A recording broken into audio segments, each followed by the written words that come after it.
مشکل حالات میں اگر ہمت ہار کر مایوس ہو جاؤ گے تو پھر اللہ تمہیں تمہارے حال پر چھوڑ دے گا، لیکن مشکل حالات میں اگر اللہ کی حکمت پر یقین رکھ کر صبر کرو گے، دعا مانگو گے تو وہ رحمان اپنی رحمت سے تمہیں تھام لے گا، سمیٹ دے گا، پھر جلد ہی تمہارے سارے شکوے اور پریشانیاں شکر میں بدل جائیں گی، کیونکہ جب وہ تھام لیتا ہے تو کوئی گرا نہیں سکتا، اور جب وہ سمیٹ دیتا ہے تو کوئی بکھیر نہیں سکتا۔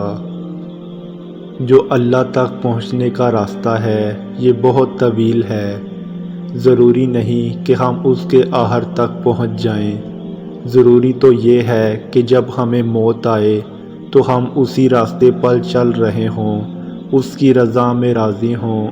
اللہ نے ہم سے کوشش مانگی ہے، نتیجہ نہیں۔ صبر کرو اور دیکھو تمہارے ساتھ برا کرنے والوں سے اللہ کیسے بدلہ لیتا ہے۔